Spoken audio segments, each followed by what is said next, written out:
Welcome to the Founders Lounge, where business meets bullshit and everything in between. What's up, guys? Welcome back to part 2 of our remote episode. We just finished our National Franchise Convention, and like we were telling with Mike and Gary, we're celebrating 10 years this year, which is completely wild to me. I mentioned to those guys that it really hasn't set in on me yet. It will over the next few days, but what did you guys think? How did you guys think it went? I think it went great. Definitely my convention last year was my first one. So I was kind of drinking from a fire hose, didn't really know the questions to ask, which is a bummer when you're in a room with so many great people. So this year I just felt like way more prepared to come and made a lot of connections and learned a lot. So it's been great. Man, for me, I would say this is the third one for me. So last year was fun, but this one was a lot better. Casino night was good. I thought the speaker was timed better. I think you guys continue to do a little bit better job every time we come, to be honest with you. The content and like kind of the side swipes of like letting us know what you guys are up to. That was a good ad this time. I actually kind of enjoyed that a lot more. So awesome. I'll take the fun, but I got more content this time. It was a lot better. Maybe I've heard a lot of people say. I've heard a lot of people say the same thing. It felt more intimate. I felt more substance. Yeah. Well, and honestly, I know in the first one that I went to, I was a little bit. I didn't want to talk to the kind of the OGs a whole lot, right? They were a lot smarter. Like they had stats and like numbers and crap. And I was like, oh man, I don't know what I'm doing here. Yeah. I'm supposed to just do some meal plans, I think. And so this time you kind of get the personalities and kind of who they are, and they were way more open. I think it was me. You come in with a different attitude, right? Yeah. So yeah, it was a lot better. I enjoyed this one. Well, before we dive in, I want to introduce you guys because there's owners that weren't able to make it, and then maybe they don't know who you guys are, and then, you know, obviously we're going to get people outside the brand that are going to watch this, but Mr. Chris Spahn from Colorado Springs and Miss Stephanie Burdick from Pueblo, Colorado. Yep. Pueblo. I'm going to ask you guys similar questions to what I just did with Mike and Gary, but what was that aha moment? What was the moment that you said, okay, this is what I want to do. Clean Eatz is something that I want to do. Almost kind of like your why. Yeah, so I talk about that every once in a while because I think when we did the founders thing, or not the founders thing, that very first meeting when we showed up at your guys' place, Discovery Day, thank you. We showed up for that thing, and we got taken in the back room with you and Yvonne, and you asked, like, what's your why? Like, why do you want to do this? And I think I was pretty open. I stared at you guys, and I was like, man, I don't have one yet. I'm not going to lie to you guys. I was like, I'll tell you what, I'm usually pretty good at business. I'm usually pretty good with people. I think this is a really good thing for me, honestly, just like the brand, what we stand for. It's something that will be a big deal to me, I think, owning something like this. But I don't know that I like have a sellable why yet. So I asked Yvonne what hers was, and I was like, you know what? That was really good. I'm gonna steal that. I'm gonna take it. I did. I was like, plagiarism. I did. I was like, that sounds really good. I'm gonna take that and I'm gonna sell it the best I can until I really figure out, like, what am I doing here, right? Like beyond the business, beyond the money, beyond the people. I mean, I dove in right away with the We Changed Lives. I changed my own lives. I lost weight, gained muscle, did a whole bunch of stuff. I dove in, but I didn't really have a why yet. So I would say my why now, it sounds hokey maybe a little bit, but truly it is the customers. When I'm getting my teeth kicked in just a little bit, right? You go up front and start talking to people because they're happy. They're either, I tell them they're either on, they got done with a workout, they're about to work out, or they're on pre-workout. And I like all of those people. So I just go rock it with those guys. That's my why, honestly. Actually, I've never heard it put that way, but that's an awesome. Yeah. I mean, I think an important lesson there is you don't always have to have one. I mean, if it's something that you're interested in and you're drawn to it, jump in. Or maybe you're living it and you just don't know how to put it into a pretty articulate package, but like you're just doing it. Yeah. Well, I already owned one business that was mine flat out. So there was no one like really telling you what you had to do, right? There was a lot of brainchild in there. I knew I was taking on something that was your brainchild, right? And I actually wanted that. And so, dude, I'll take you. You guys started this from nothing, and I'll ride that until it becomes something that's closer to mine.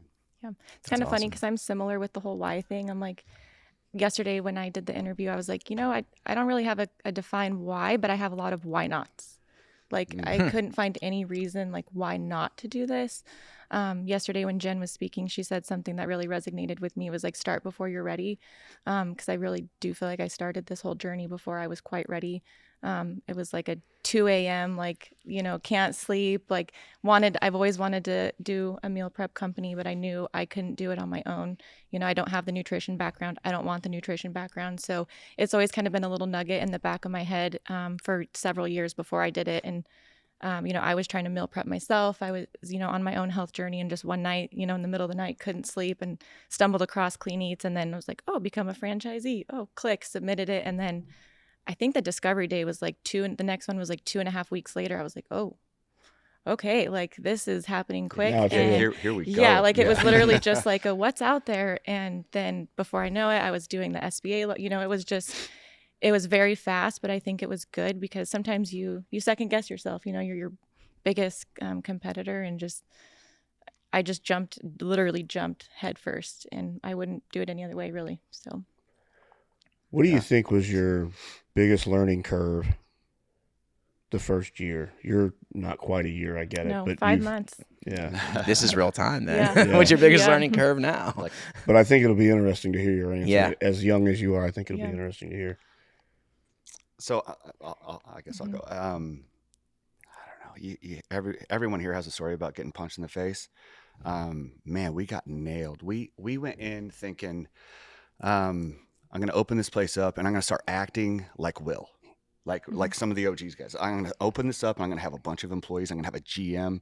I'm going to be kind of a silent owner. I'm going to more of an investor type thing. And I'm going to come in here and there's just going to be people that are going to show up, and this place is it's gonna work, right? I think I'm gonna run it kind of like Will because he's super successful. So I'm just gonna staff it the same way, and I'm gonna spend the same money, and I'm gonna kind of do the same thing. My goodness, that did not work. That was not smart. We started with the GM. It was good for a while, but when they left, we were like we didn't know what the hell we were doing. Yeah. Like she did the training on like how to cook things, on how to prep things, how to do things, and I kind of stayed in the back, like gave them that spot, right? It was a major mistake. So I would say year one, we flipped everything. We were open for 6 months, and then we had to redo everything, like half the staff, no GM, reorganize labor, reorganize everything. Luckily, we had Wendell. Wendell's like stepped on. He's like, dude, I'm gonna call you every Monday. You're pretty tore up, dude. Let's get it done. And he just encouraged me the whole way. So anyway, getting punched in the face, I think, gives you that skin a little bit. And so, God, thank God I didn't try and do a meal prep thing on my own, by the way, because in that moment I was like, thank God this isn't mine, because I would be tossed all over with every wave. Right. So my first year, even though numbers were okay, I think we were like top 25 or so, maybe. We did okay. We did all right. But man, if you would have taken a look in the back of that house, it was me frozen with anxiety. I didn't know if a cook was coming in that night. I didn't know how to cook. I tell everyone, if I'm cooking, we're in trouble, dude. So, and then honestly, like 3 or 4 months after that, dude, things like a little light shine. And I don't know, things started making a little bit more sense, calmed way down. Decided to find happy in every single corner of that restaurant, and man, you just kind of roll with it a little bit better. So that first year is rough, man, especially if you make bad decisions up front. My goodness. So yeah, I always try to. I mean, if I'm there and I have the time to do it, I always try to. When people are at the office going through their training, I always try to spend a little bit of time with them while they're there and say, "Look, I'm going to call you about 30 days in." And they're like, "What do you mean?" And I'm like, that's my talk you off the ledge call. Because 30 days in, you're going to be wanting to jump off of a bridge head first, because you're trying to wrap your head around 5 revenue streams under one roof. And until you get your legs underneath of you in all 5 of those, it's going to be chaos. And you're just going to be like, what the fuck is happening to me? I don't know what's going on. And you're going to be dependent on other owners, Brian, Wendell, FBCs, Quinn, everybody involved. It's just going to be a constant, holy shit, what the hell did I just do? Yeah, well, when you start your own thing, you get to grow at your own pace, right? So you got some customers, you're kind of rolling through some stuff, and you kind of get to step and grow with what you already know you're doing. Right. But when you buy into a franchise, especially a franchise that's already got that ball freaking rolling down the road, right? And it has been for years. You dive into a system that's already working, so you have to catch up with the system, the flow of business right off the bat. You don't get to be like, oh, well, this week we'll do 3 meal plans, and I think I landed a good catering deal, right? No, that shit just starts showing up. Not only that, but then you got to learn all the programs that have been there, and then they're new, and then you're piloted, and then you dive into a system that's just flying down the road already. A decade-old system. Yeah, You're just trying to. I don't get to be like, I think I'll do QuickBooks this time, and maybe if I make a little bit more, I'll up my billing system. No, dude, that doesn't work. You just get it thrown at you. No, so that's what caught us. Well, that's a pretty cool way to put it too. You're not rolling the ball. You're trying to catch up to it. Yeah, you're catching up without the customers too, right? Yeah. So you're just like, yeah. I think what's hard too, like as much as it is a brand, and there's a lot of standards and consistency between everyone. Like everyone is truly different. Like I remember last year coming to convention, and like you would talk to so many people, and like you'd have couples or owners that were just in pure panic mode, just like. Every day is chaos. And then you talk to, Anna, who's just like, I show up on Sundays, pop in, make sure. So and I'm fun. like, there is so many dynamics here. I'm like, well, I want to be that. I don't want to be the panic. But it is really, unique in that way. Like you do get to create, your own cafe, obviously within reason, but everyone just does everything a little different. And I think that's what's been hard for me. You go to training, which was great, but it's like our cafe is so much busier than the headquarters cafe, so it's like, I remember doing training and I was literally waiting for like a ticket to pop out because I was so excited to learn. So, you got comfortable there, it was like you did meals in between. And when we first opened, and still like our cafe is just so busy, like those tickets won't stop coming in. Like you hear that printer and you're like, please stop for just 5 minutes. I just like to eat some lunch. First half hour, you're like, yes, we're killing it. The 11 o'clock hits and all these like DoorDashes just start coming in, which it's a great feeling, obviously, every time that ticket comes through. But I just think, you can only train so much in other locations. You can talk to as many people as you want, but until you're in your own four walls and you just hit the ground running, you just got to find your groove, and your groove one day is not your groove the next day. So I think that's just we're still trying to find that groove, and but it's fun. You get to be creative and you get to find it. So it's been a fun journey. I'm enjoying it. What's one piece of advice you'd give to new owners coming into the system? Man, for any system, I think you got to know yourself pretty well. I really do. I think it's easy in a big environment like this. So with the other businesses, it's kind of more of a corporate environment, salesy type thing. So everyone's got a big personality, right? So you tend to just kind of copy maybe some other personalities that are working, right? But if it's not authentic and you can't go out and know your strengths, know who you are, know what you can stomach and what you just flat out can't. I think I've done a fairly good job of knowing like what I'm good at and what I'm just flat out not good at, right? And if you're not good at it, my God, find someone that is, because your business needs it. It doesn't mean you don't get to do it. It means you got to find someone that's better than you. And so I would say if you're going to go into something like this, my advice would be like, go in with a good understanding of who you are and who you're not, and then fill gaps the best you can. And be comfortable with that, right? And to be comfortable with delegating to people that are better. Well, because that's a real hard thing. That's a true leader, right? I mean, honestly, whether you're a manager or you're an owner or anything else, being able to delegate and be fat, and happy over it. Like Lauda is my lead. She's in the back. She's so much better at that meal prep than I am with the numbers and the math and who needs to be here, like just everything that I tell her every day. If you're not here, like holding my hand through this thing real quick, like my ADHD would be in the back just flipping off. I don't even know where I'd be. Like I need her. I really do. And I give it to her every day. Like where our meal plans are good and we get everyone fed because I found someone way better than me. Yeah. And I want that. I live it every day. Every time I go in the kitchen, or it's just instinct. If I see that they need help, I'll jump in and try. And it's like, bro, get out of my way. And I'm like, hey, enough said. I'm like, I get booted off the register all the time. My claim is that I'm always in the way, dude. I'm the one. They're like, oh, I'm so sorry. I'm like, whoa. I'm the one in the way. You can ask my wife, dude. It's at home. I do that at home. I'm like, yeah, you got this. you got this. I would say which I use this motto in other businesses I own as well, but I'm always tell people, yes, we're selling a product, we're selling Clean Eatz, we're selling meals, but you really have to sell yourself. You have to be boots on the ground in the community. Yes, people come because our food is good, our concept is great, but we make mistakes all the time, and we have people come to us hey, we just want you to know this was wrong or our meal was missing it, but they don't go on social media. And it's people that I don't even really know, but it's like they see the hard work you put in. They see like that your whole livelihood is on the line. Like you're really taking a risk, you know, financially, mentally, emotionally. And so I think when you are transparent with people and vulnerable and they know all of that, like, so just selling yourself in addition to the product and just creating, I mean, the brand, the lifestyle, and becoming it is very important in the beginning, because I mean, you really do sell your soul in that first year. And so you got to be very confident in that and just make everyone be a part of that journey, because it goes a long way. I remember Yvonne and I doing that before we franchised. It was on purpose, you know, having conversations with owners in the front, or customers in the front, I'm sorry. And just, they would say, well, how's business doing? How are you guys doing? Mm-hmm. And I was just honest with them. I'm like, man, we're struggling. Like, we're doing well. The business is doing well, but we're 100 miles an hour in 8 different directions. And they just kind of got to know us as that way. And they were very grateful. It goes a long way. Like, yes, sometimes people are like, how do you do it? I'm like, some days I don't really know. Right. But like, you do it. You just.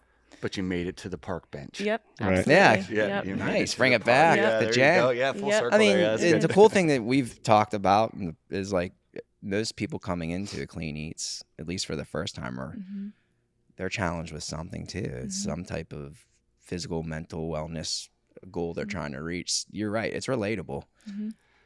What is, I asked this question to Gary and Mike too, and I'm curious to hear you guys' answers as well.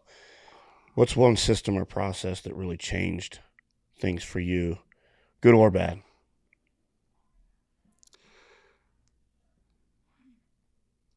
I don't like systems a whole lot, to be honest. I'm gonna start the Jeopardy music here in a second.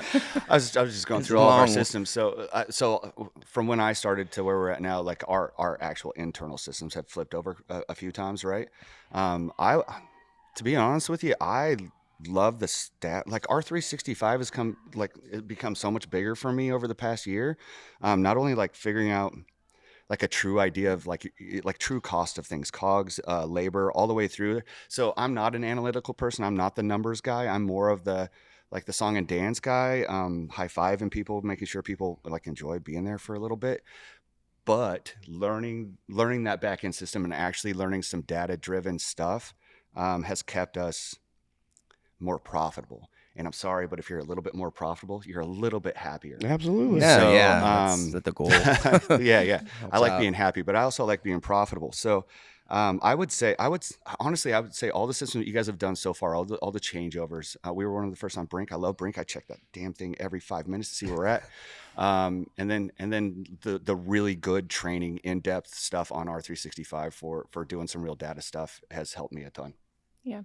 I was fortunate enough to come in after all the new systems were in place. You know, I kind of hear all the nightmare stories of the merging, and so I'm thankful for that, which there are a lot, and I'm still learning the systems. I feel like there's a lot of capabilities that I don't probably fully take advantage of, but I personally like the franchisee, which I know it sounds like talking to other owners, they're like, it's not the best, but I'm like, I just have such a competitive nature. So I log in. The first thing I do, I'm like, let me see where we landed. And it's nice to see, because I mean, we all have a competitive nature. We're all here for the greater goal, but it's nice to see, like, you know, where you landed, and you're like, okay, it's not that you want to see people below you, but you're like, okay, we're doing better than, you know, these, and then you can see the potential of other stores. So it's like, it gives you that like personal growth and just seeing where you land. And I like to see the other owners that are doing better in other areas where I struggle, because then that's, you know, then you know who to reach out to, because it's like, you know, right now our struggle is labor. We got to get our labor down. And so it's nice to look at that and say like, okay, like, let me pick your brain. So that's probably at least my personal favorite on a personal level would be. I'm actually with you. I love that tool so much. Yeah. Yep. Getting a little woo-woo personal. If you could go back to day one and tell yourself something, what would it be? Man, that's a tough one. I'm not that far from day one. So I still feel like I'm in the day one. A few months ago. Like days, months. You know, I feel like every day, going back to Jen yesterday, she said something like, don't ever go to bed with a case of the shoulds. And that really like hit home for me, just because I mean, I do manage a lot of things, and, you know, being a mom, but like every day at the end of the day, it's just like, I did it. You know, it's been a journey and it's hard. And, but I feel like being a part of Clean Eatz has been so personally gratifying. Like, I'm still in the corporate world and, going through all that. And so it's just like, man, at the end of the day, you just feel so good about what we're doing. And so, I mean, you got to love what you do, no matter what that is. And I genuinely enjoy. I mean, is it tough? Absolutely. Some days you question it, but at the end of the night, I'm always happy with where I'm at. And like, you got to enjoy the journey 100%. So. Yeah, I think I would have come out of my shoes just a little bit sooner, like be more vocal. I would have I think it would have been more attitude driven. I think we're probably would have failed in a lot of the ways, regardless of which way we went. So I'm not sad about the way we started at all. I think I would have just done it a little bit different attitude wise. I think I would have been more vocal.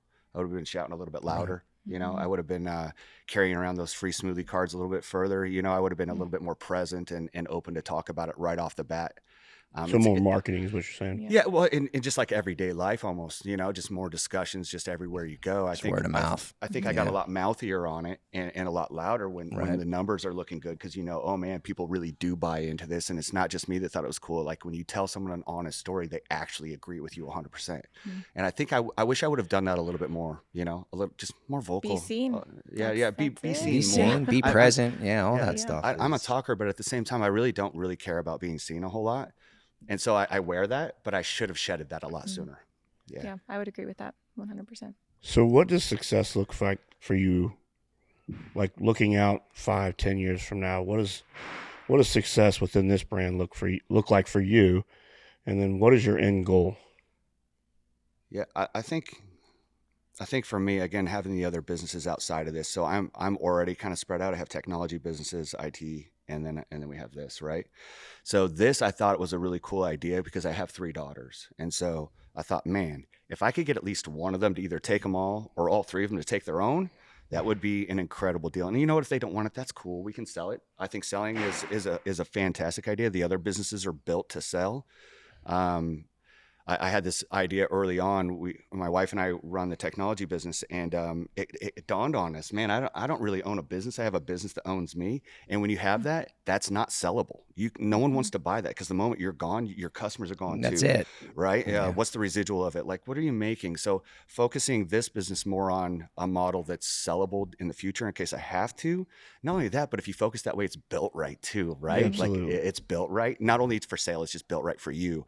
So I think this one's been a little bit different. Legacy wise, I've got 3 daughters, man. So I'm kind of hoping that one of them wants to take over some aspect of what I built. It's all legacy for me. I want to retire well. I want to retire before I'm 65. I want the money and I want all the benefits and the freedom, right? I do all. Business owner in me says freedom. Give me the freedom. And I'm good, dude. Yeah. But once you start getting a few more under your belt, I'm thinking, man, that legacy part's kind of cool too. So if you give me freedom and legacy at the end of this thing, pretty happy dude. Yeah. I mean, I couldn't agree more with everything he just said. Similar, I have other businesses and I have a daughter, so that legacy is important. It's funny, like I always question myself. I'm like, when is it enough? Like, cause it's like when you have that entrepreneur mind, it's like, I'm already like, okay, I mean, obviously we have lots of things to improve on with Clean Eatz, but it's like, okay, what's next? There's always like what's next. And so sometimes I have to really channel that. I'm like, for what? Why? Like, what is it that, again, though, but it's like, why not? You see those opportunities. We live in a community that doesn't have a lot of things that other communities have. And so it's like, I try to leverage that and like bring that to our community to make it a better place. But yeah, sometimes I have to, which I have a long way till retirement. But yeah, I'm always just like one step ahead of myself, I think. So sometimes I could settle for a slowdown. Absolutely. Well, you touched on something a second ago when you said that building a business with the mindset of knowing that you're wanting to sell it someday, that means it's built right. That's what I was getting at with, we asked the same question to Mike and Gary, that's why I'm so adamant when I talk to certain owners after they've been in the system a while, is like, hey, what's your goal with this thing, man? Like, you need to start wrapping your head around it around year 5. You got a 10-year agreement. If you're going to renew it, that's great. I'm happy. Yeah, rock it out. Absolutely. Yeah. But if you're not, we need to start to get this ball rolling, because otherwise, restaurant evaluations suck. Let's just call it what it is. Yeah, I mean, they're hard to sell unless they're really, really, really profitable. So that's kind of why I always ask that question. So you actually will, like, what's your succession plan for? Yeah. Wow, that's pretty cool. Well, now actually. you guys are now at the 10-year anniversary. These are conversations you guys are going to have to start. There's a few of them I've had it with them here recently. It's like, okay, man, you're a couple of years out from a renewal. Are you going to want to keep doing this? I mean, you're making money, but what's your goal here? And for the most part, I think most of them are going to keep going. They'll renew it and keep going. There might be one or two of them that is like, I think I'm in a good spot. Cash this out. thing's worth a lot of money. It's life-changing money, right, which was the whole goal, right? Whole goal. Yep. They might have had other reasons why, the people, freedom, like you mentioned. It's a feel-good brand to be in, and that's great. All of that's great. But at the end of the day, if they can exit and with life-changing generational wealth, right? There's a few of them I've said, hey, man, if you don't do this when your EBITDA reaches this point, I will personally come over and hit you in the head with a frying pan, because it's like no question you have to do that. 100%. Well, the thing is that, like, you being like the head of this company, right? You guys stating that early on, the younger owners that come in, they might do things a little bit different day one, knowing that that's actually a good idea. I know the other business I'm in, they don't talk about that stuff because they want you in place. Right? That's it. That's why it's so unique. They want you making money for them, right? So they don't want you to talk about selling this or leaving or anything else, right? And so the fact that that's the beauty of a franchise. It's smaller, more nimble, but you get to talk about that stuff. So that could be a loud voice for a lot of people. They might change the way they do a few things. Absolutely. Well, I got one more question, and then we can wrap this up. If you could send one message to every Clean Eatz owner that's going to watch this, or customer, what would you say? One message, man. I got a lot of messages for the owners and the customers. Owners. I don't think I've been here long enough to tell some of these owners what to do. I mean, I can just see, like, I rely on them a lot for some knowledge. I would say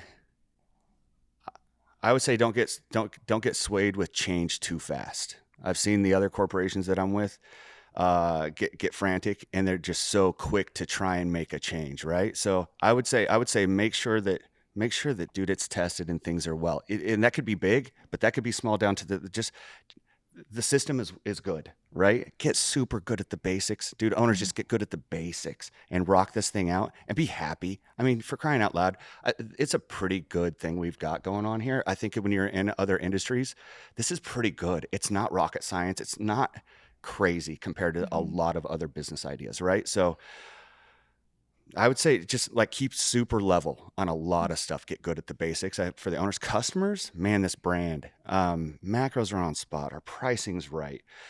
Our food is not, a steakhouse type thing, but my goodness, we feed you well. It tastes good. Our menu's on spot.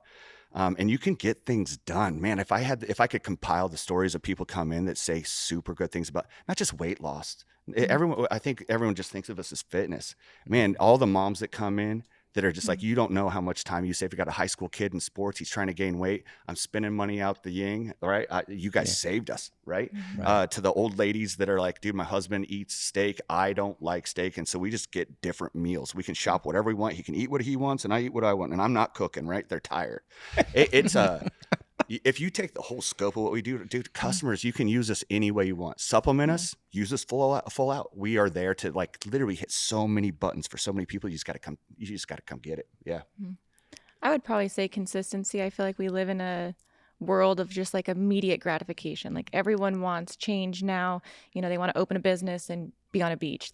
Customers want to come to Clean Eatz one day and like shed all this weight, but it doesn't work like that. And I think anything good in life, I mean, you've got to be consistent on the good days, the easy days, the hard days. And then, you look back and you're like, wow, like what a journey it's been. But same thing with employees. I mean, it's cool to see all these success stories of, once a dishwasher is now an owner, like, and I tell that to some of my staff that's young. I'm like, there's, you put yourself in rooms like this and there's so much opportunity in so many different ways. But if you're not consistent and you're not showing up, like you're not going to see those results. And so I think the consistency plays into every aspect, whether it's a customer or an owner. I would agree. Yeah. Well, guys, thank you. This was awesome. Are you kidding me? Yeah, thank you. You guys did I great. think it'll be you guys threw out some valuable nuggets there that I think a lot of owners will get pretty good value out of. And it was great to see you guys all weekend. This was a great event. I was super happy with it. So I appreciate it. Thank you. Absolutely, man. Yeah, Keep rocking it, guys. Yeah. Thank you. All right, guys. Till next time.